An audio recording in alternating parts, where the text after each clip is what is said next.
ગીર સોમનાથ જિલ્લાના તાલાલા તાલુકાનું આ ગુંદરણ ગામ છે। દેશભરમાં લોકો ધૂળેટીના દિવસે રંગ અને પાણીથી ઉજવણી કરીને મનોરંજન માણે છે, ત્યારે આ ગામમાં મનોરંજન માણવા અનોખા લગ્ન યોજાય છે।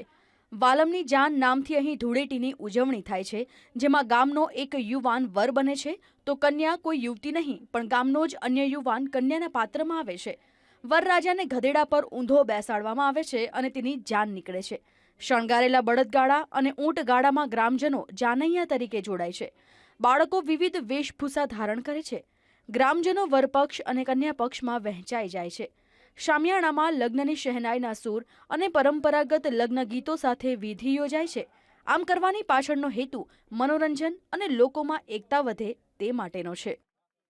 અહીંયા એવું હોય છે કે ગધેડા ઉપર ઉથમાં બેસાડવામાં આવે છે। એનો અર્થ એ છે કે કોમેન્ટ પણ જોવા મળે છે। વર્ષો પહેલાં જે કોઈ પણ જાતનું આવું એક માધ્યમ નહોતું, સાંસ્કૃતિક માધ્યમ કે જે માણસો જોઈ શકે। અત્યારે તો ટીવી છે, આ છે તે જોઈ શકે। પહેલાં આ એક રીતનો કોમેન્ટ થાય છે અને ગામની એકતા જળવાય એનો આ એક હેતુ હોય છે। આ લગ્નમાં બીજી અનોખી વાત એ છે કે વર કન્યાના ફેરા ઊંધા ફેરવવામાં આવે છે અને કંસારની જગ્યાએ ચોકલેટ રાખવામાં આવે છે। આ અનોખા લગ્નને નિહાળવા આસપાસના ગ્રામજનો પણ ઉમટી પડે છે અને આનંદ માણે છે। આ કાર્યક્રમમાં અમે વાલમની જાનનું આયોજન કરીએ છીએ। દર વર્ષે આમાં પરંપરાગત રીતે અમારા પૂર્વજો, અમારા વડીલો લોકો કરતા આવે છે, અમે કરતા રહીએ છીએ। આવી રીતના અમે બધા ગામડાઓ, અલગ અલગ તાલુકા, રાજ્યો, જિલ્લાઓ બધાને કે એક આ રીતના કાર્યક્રમ ધૂળેટીનો ઉજવો।